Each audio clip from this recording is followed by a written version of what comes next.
Alyssa Thomas and Sammy Whitcomb have been the most prolific two-player action type of tandem across the entire WNBA this season. Wouldn't necessarily expect them to be, but why is it that this pairing has been so just elite and so impactful? That's exactly what we're here to talk about on today's episode of Steven Study with your host here, Steven. So we're going to go ahead and get into a quick intro, and then we're going to dive into all of the details from my accounts and looking at film to also speaking with players as well as coaches about that two-player dynamic and how it's just been a riddle to solve for the entire W. All right, so really quickly, before we get into all of the film for today's Steven Study, I want to note a couple of things. The first one, I spoke with Nate Tibbetts prior to a week or so ago, actually, just about the uniqueness of how his offense is operating. Last season, they used to set a lot of screens coming from sideline to sideline. And I noticed this season, they've been starting with the person that's screening coming from the baseline, sometimes even the corner or the opposite corner of the floor, and having kind of more of a route into it than going from side to side and setting that screen. And he mentioned a few things, but most notably that it makes it a lot more difficult for a defense to communicate that, as well as to execute in actually defending against it as well, past just the communication. It allows for more room for error on the defensive side of things and puts the offense and keeps them in the advantage. Couple other quick things. In this film session, we'll be seeing the handoffs between Sammy Whitcomb and Alyssa Thomas in a primary fashion, in a secondary fashion, and kind of as their get out of jail free card when a defense defends a couple of actions well or that first portion of the shot clock well, and then they flow into the second side. And now you have to deal with what once was something with Alyssa Thomas and Kalia Copper potentially. Now on the second side, it's Alyssa with Sammy. And it's about how well the defense is in on the primary action, but the help, and how it just compromises things because of the spacing, but also because of the pace at which these things are kind of coming together as they piece of offensive possession together. This tandem in general is just super, super high IQ as individual pieces. You put them together, you also add a little bit of what makes them such a complementary style of a tandem, with Sammy's prowess as a shooter and movement and everything she could do off the dribble, as well as obviously even more so with Alyssa and her playmaking and the attention that comes with that. You have the perfect match for a scheme-proof tandem that is really hard to guard and puts a strain and a different, unique type of pressure on the defense. And then the last big thing we're just going to be looking at with it all, want to pay close attention to the pace at which everything is happening. They're just getting so much more creative off of the principles and the foundation layer of the offense that's been established through this first half of the season. And I imagine we're going to see even more of these two players involved in primary action together as things go forward. Just a couple of numbers to kind of, you can probably pause the screen here and check them out for yourself. But looking at the efficiency of Alyssa Thomas when she's in direct action with Sammy Whitcomb, whether Alyssa is getting a screen from Sammy or Alyssa is going in the dribble handoffs with Sammy, and the efficiency and effectiveness of that. In addition to that, we also want to take a close look at everything that it is with Sammy when she's initiating action, whether she's initiating a pick and roll or she's receiving that handoff from Alyssa, and the way that the numbers kind of swing significantly in favor for the Mercury, especially when we get to the handoff variations.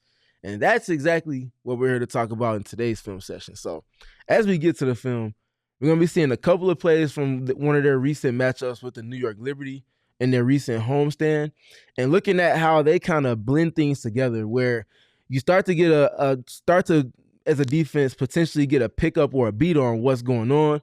They can kind of use that and leverage it into something that's advantageous for themselves. So we're going to be seeing initially is a quick elbow, kind of high post trigger touch for Alyssa Thomas here at the elbow.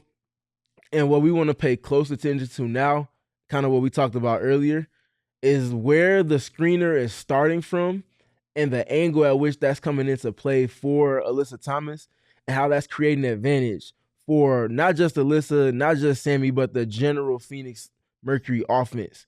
Matter of fact, we'll just let it run all the way through, and you'll kind of get the gist of what we're getting into. So a lot of different things going on at a rapid cadence on this possession, but we want to pay close attention to a few things as I bring the cursor in. So for one, we're going to be looking at where the shot clock is right now. So Alyssa Thomas coming in, she pitches it early to Satu Sabali here. Shot clock is at 21 seconds. So they've crossed the half court line, 21 seconds. The early portion of the shot clock is significantly important for any offensive possession that's going to be successful, because whether you score or whether you put a strain on the defense, it's setting the tone for everything else that's going to come. So you see the high post trigger, the pass to Alyssa Thomas, and this is where things start to unveil, and you start to see a bunch of the principles and the layers of the Mercury attack coming into play. So you see Sami Whitcomb, she's coming in to set this screen for Alyssa Thomas on Breanna Stewart, but we want to pay close attention to the things going on around that before we get to the primary piece. So we're going to be seeing this player here, obviously, clear-cutting on the baseline, and they're going to completely open up this pocket of the floor. And what I mean by that is in the re-spacing, so the initial template for spacing into the touch for Alyssa Thomas, you see where players are, and you're ultimately going to see neither of the players involved outside of Alyssa Thomas is going to finish this play by the time a scoring threat is made off of Alyssa Thomas's drive. No one's going to finish this possession in the same spot that they started the possession in. So pay close attention to all of the movement going on around. So you're going to see, bringing the cursor out real quick, Satou Sabally sinking all the way to that weak side corner. You see the baseline being ran from Kahleah Copper. And then you also see Kalani Brown setting this kind of exit turnout screen for Kahleah Copper on the baseline. All of this is just holding the attention of all of the New York Liberty defenders around the play. You get a great screening angle from Sami Whitcomb. You see how she just completely undoes the coverage. Sabrina Ionescu wants to show and then be able to recover back to Sami as Breanna Stewart navigates this screen. But as you can see from this position alone, because the angle and the route into the screen comes from the baseline, it puts the screener in an advantage, and it makes it nearly impossible for the person on ball to guard it. It basically puts them in defense in a position where if they're not switching this, they're giving up a paint touch and a bucket for Alyssa Thomas. We saw what happened here as we saw the play already develop, but we want to pay attention, like I said, to the screen here from Sami Whitcomb. But also, because of all of the things going on with Kalani Brown setting his exit screen along the baseline for Kahleah Copper, as well as Satou Sabally sinking and relocating all the way to that weak side corner, there is not going to be any more defense to defend the paint after Alyssa Thomas commits to getting downhill against Sabrina Ionescu in the show part of the show and recover coverage that the New York Liberty are trying to get into. All of that leads to advantage for the Phoenix Mercury. And you see what happens. Alyssa Thomas splits the show from Sabrina Ionescu, gets immediate access to the paint, and this is a layup drill for her, uncontested layup. And then we get to the next play here, and then we'll be paying close attention again.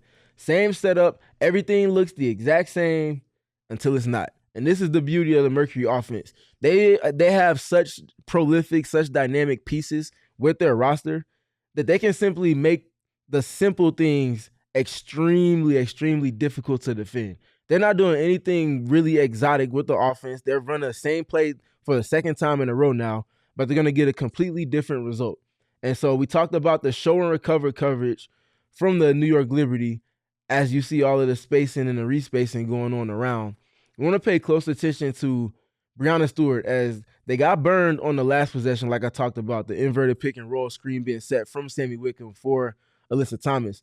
Watch how you see right here, Breanna Stewart trying to kind of preemptively cheat the system and kind of get ahead of where the offense is ultimately trying to get to because she knows what play is coming. And watch how the Mercury immediately flip what was thought to be an inverted ball screen into an advantage for themselves. So at this point here, misdirection, you see the fake screen, kind of ghost screen being set on ball from Sami Whitcomb. They pair the ghost screen with a dribble handoff for Sami, completely undoes the coverage. And now that's putting a strain on Breanna Stewart because she sees that this great screen has been set from Alyssa Thomas. Sabrina Ionescu can't recover. Sami Whitcomb's ultimately getting a wide open pull-up three-point opportunity, but because of the rhythm in which it's coming, it's not her creating for herself. It's the handoff and them countering coverage kind of in a process in and of themselves. This is the combined IQ dynamic that we speak to and the adaptability of their offense. Advantage Mercury. Sami Whitcomb knocks down one of a multitude of threes in a kind of career high type of game that she had in that one. And then we're going to also kind of get into, before we get back to the film, listening to Alyssa Thomas speak to what just made her and Sami Whitcomb the perfect type of pairing and why it's such a prolific and hard to guard type of tandem with one another. Yeah, I mean, I've been trying to play with Sami for a long time and finally it's happened, but Sami just has such a high IQ and just really understands my thought process. The other day in practice, we played a lot of 2-on-2, and of course, our shots weren't falling that day, but it was more so about, just getting in sync and We came up with the little play where I just backed down on the free throw line with them sagging off and her coming around. So just being on that same wavelength, it's just been a lot of fun. Yeah, we're going to see different stuff collectively as a staff for the first time. AT has seen everything. I think Dallas maybe dropped their big a little bit more than we had seen. Some people are picking her up, some are back. She's seen it all. It's more like, how can we help her in those situations? We've been talking a lot about two-game pitch, our DHOs, and we were trying to get into some more tighter DHOs at the free throw line. So yeah, I mean, these games are fun because it's a back-to-back against the same team. Kind of prepares you a little bit for the playoffs, making adjustments.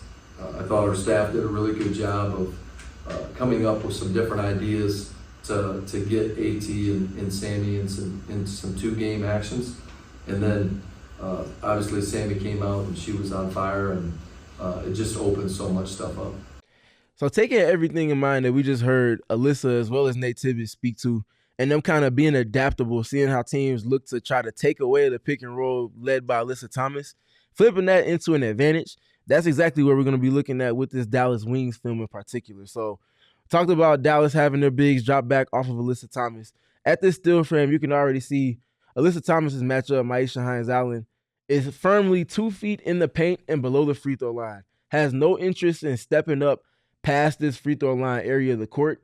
And ultimately, you see some of the advantage that's created from it. But watch how the Mercury not just flip the space being conceded into an advantage, but also how they kind of camouflage Sami Whitcomb into that process and how they ultimately create great shot quality for themselves early in the offense in the half court. So you see the space that's being conceded, you see the handoff, and because of where Myisha Hines-Allen is in relation to where this dribble handoff takes place for Sami Whitcomb, because Myisha Hines-Allen is not up on this screen, it's creating and it's conceding a natural 2 versus 1 between two of the best offensive pieces in the league and two of the best offensive players on the Phoenix Mercury. This defender has absolutely no chance of guarding Sami Whitcomb as she comes off of this action with Alyssa Thomas. And again, because of the space that's being conceded by the coverage on Alyssa Thomas as she has the ball up top on the perimeter, advantage Phoenix Mercury, Sammy's able to kind of get downhill and engage the big. And I pause it here because the pass that she makes is going to ultimately engage that next layer of defense on the backside. As you can see, Geisler-Soder is going to kind of step in a little bit, be engaged as a low man. And because she's engaged, Sami Whitcomb puts Alyssa Thomas in a position that she's now going to thrive in more so as they kind of play more together. And that's on a short roll. She's ultimately going to be able to kick it over to Westbeld. Westbeld gets up a semi-contested three-point opportunity, but it's another catch and shoot that comes from a paint touch in process, and she knocks down that three. And then the next play here, again, you talk about the bigs being completely dropped back. Also talk about the Mercury in comparison to last season and the first season under Nate Tibbetts, starting with a lot of actions coming from the baseline in his second year versus starting from the sideline, and how much harder and more of a strain and pressure that puts on the defense. Sammy coming from here for this handoff or screen or any type of action versus coming from this area of the floor above the wing, it just puts a different strain on the defense. Hard to switch, hard to communicate, hard to put any pressure on the ball because of it. And because of where, again, Alyssa Thomas is being guarded by the Dallas Wings in this matchup, you see she just kind of dribbles, gets a little bit closer to the free throw line, ultimately gets into the dribble handoff. Great screen set again, forces a reaction out of Alyssa Thomas's matchup to now kind of go over towards the ball. And because her matchup has a shade towards Sami Whitcomb now is being double teamed with a live dribble. Alyssa Thomas is going to have to either be picked up early by both of these defenders at the bottom part of the screen, or she's ultimately going to be wide open getting into this roll. You see Paige Beckers is nowhere near being in position to kind of cut off this roll. Neither is Lee Yeru. And because of that, in addition to obviously Sami Whitcomb and all of the skill that she has, advantage Phoenix Mercury. She's able to beat that double team, get the leverage on the turn, and ultimately gets up a layup. Different type of touch here for Alyssa Thomas, but this is the Mercury and the adaptability of their offense, just kind of playing kind of into one another in terms of each player's type of synergy. So no basket, but a very positive result. This was after a timeout, and this is them collecting data over the course of a game and flipping it into advantage for themselves. So you get a post touch this time, not a high post touch, but kind of a mid post touch for Alyssa Thomas. You know what the coverage is going to be, and now watch the process as they flow into it. You get Sami Whitcomb up top, ultimately receiving a screen to flow downhill. It's a kind of an uphill dribble handoff with Alyssa Thomas. So you see what's going on here. Sami Whitcomb is going to receive a screen from Monica Cole-Makani. They kind of pair together what's called split action off of the post into a dribble handoff. And you see the pressure that's going to put on the defense as, again, because of the screen set in addition to the tempo that Sami Whitcomb is moving at, that essentially gets two to the ball for Sami, opens up the short roll for Alyssa Thomas. And because of the great pocket pass that Sami Whitcomb makes here and the pressure that Alyssa Thomas puts on the basket into her roll, she's ultimately going to be able to get up free throw opportunities at a crucial point in the game as the Mercury were starting to create some scoreboard separation. Again, just them pairing things together and those two kind of spearheading it with their individual player dynamics puts a lot of stress and pressure on the defense, makes it hard to guard. And then we get to this one here. This was another fun one.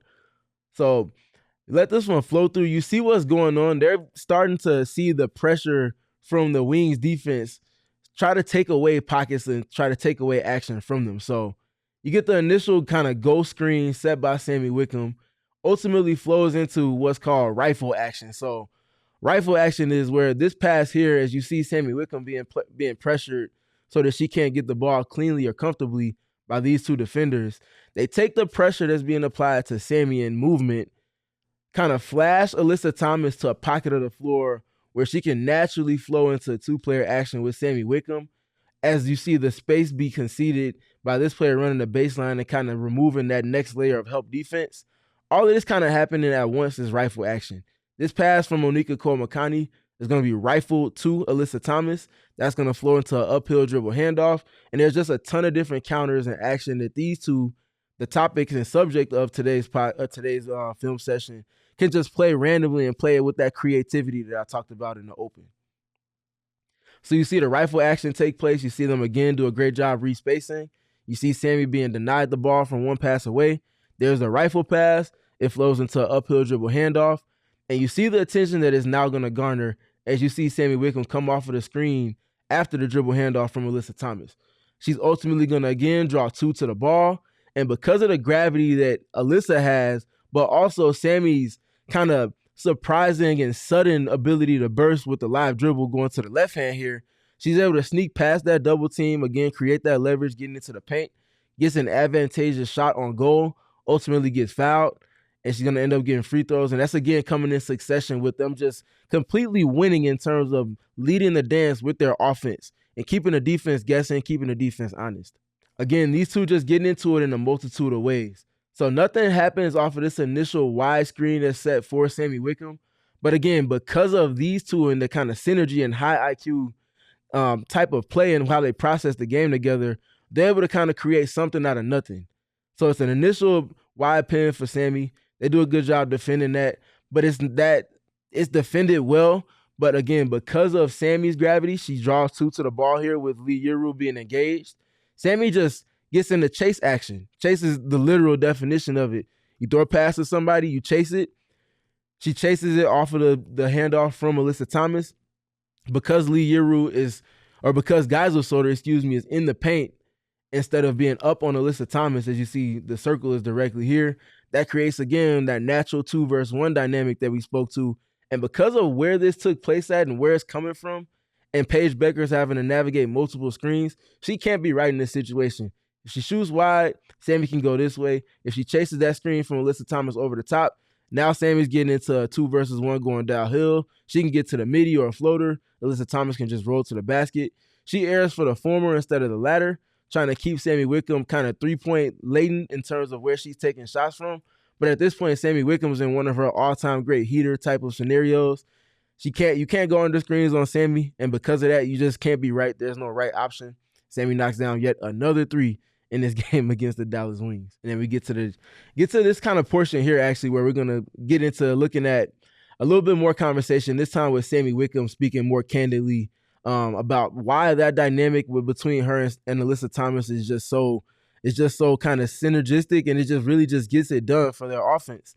So here's Sammy kind of speaking to that, and then we'll kind of get back into more plays after that. Yeah, I mean, I think I feel like I felt that in camp. You know, we had that connection was really good all throughout camp, and I think it's just been really nice to sort of have that translate now. Obviously, it didn't necessarily early on because I think it translated. I was just missing the shots, but she's going to find you. You know, she's always going to put the ball where it needs to be. And I'm just lucky that, you know, I've been the recipient of a lot of that. But yeah, I love playing with her. I think she's such a high IQ player. So I think once you know that, you know, kind of her tendencies and what she's going to do, she's really fun to play with. All right, so as we get back into play, you see, this is where it really starts to kind of blend the layers of their offense and just opens up pockets of the floor for players. Again, talked about in the open, looking at the tempo and the cadence at which things are happening. This one comes from sideline out of bounds. I want to let it flow through to a certain point. You kind of saw what already happened, but pay close attention to the kind of process, the presentation of it.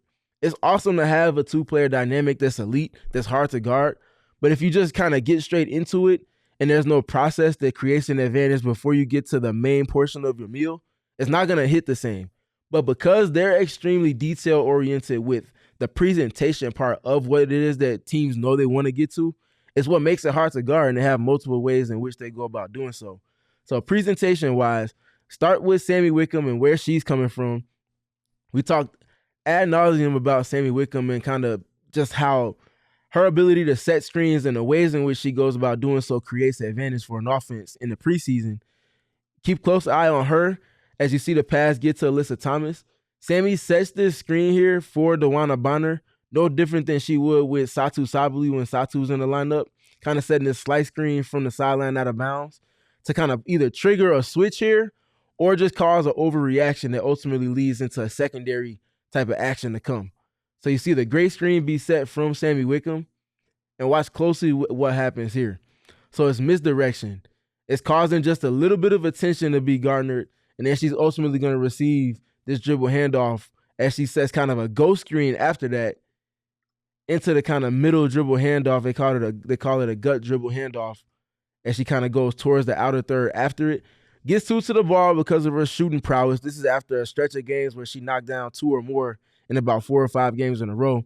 That comes with a certain type of attention, the way she has to be guarded, but that also inevitably concedes space for Alyssa Thomas into these kind of half rolls or short rolls, if you will. Other big thing here as I bring it back some more, pay close attention to Monica Cole-McConey. After she passes it to Alyssa Thomas, instead of standing one pass away, which would put her defender right there at the nail, which is where you want to be to kind of cut off the roll and kind of plug the roll that Alyssa Thomas gets into, because Monica Cole-McConey, rather than being here, relocates all the way to below the break into this kind of deep corner pocket of the floor, that puts that next nearest help defender in the middle of the floor rather than being right at the nail. And you ultimately see what that creates for Alyssa Thomas as she gets into the roll. You get the handoff, you get the roll, and because that defender, Bridget Carlton, is not at the nail and is significantly deeper into the paint, Alyssa Thomas is just wide open. And she's been taking a lot more of these kind of nail or below the free throw line middies the last couple of weeks. This one is literally wide open. It's a practice jump shot. AT knocks that down. Again, against the Minnesota Lynx, this was a very good process game for the Mercury on the offensive end. Let this one kind of flow through some.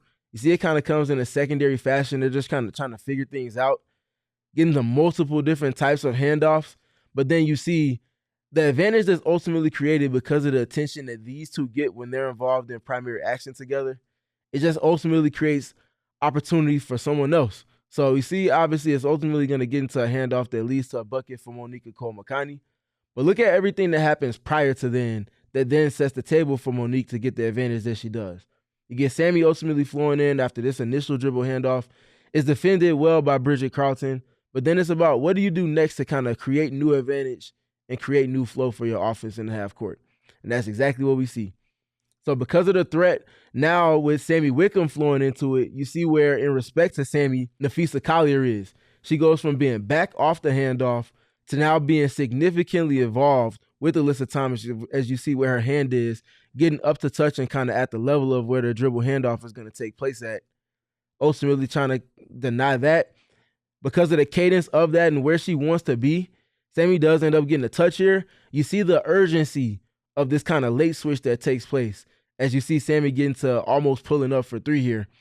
Because of all of the attention that gets, notice what just happened. Because of that late switch that took place, now you have Kayla McBride, who's a guard. If you will, you might want to say she's on the smaller side being a wing. Now is in a mismatch or cross match with Alyssa Thomas, who's now going to float to a dribble handoff with another small in Bridget Carlton. Because they were able to flip the matchups because of the urgency and the attention that takes place of Sami Whitcomb being involved with Alyssa Thomas in primary action, it's now going to be very much advantage Phoenix Mercury for Alyssa Thomas and Monica Cole-McConaughey going into this dribble handoff with two smalls instead of reigning defensive player of the year, Nafisa Collier, being involved. That is great in process. That's a great job being adaptable with the offense, kind of finding a way to keep your flow. And you're ultimately going to see, because Nafisa Collier is not directly involved in action, it's going to be a wide open kind of straight line drive layup against the Minnesota Lynx defense that hardly ever concedes those to their opponents. All right, at this point, we're going to stop the film session and we're going to get into the rest of it for our diehards only. So if you want to see the rest of everything that I have to say, as well as Nate Tibbetts and also assistant coach Joyner on everything that Alyssa Thomas and Sami Whitcomb are as a two-player dynamic, you're going to want to go ahead and head over to gophnx.com, sign up to become a diehard, and you'll get access to the rest of this film session as well as tons of other exclusive content, as well as our exclusive diehard Discord to talk with other Mercury fans.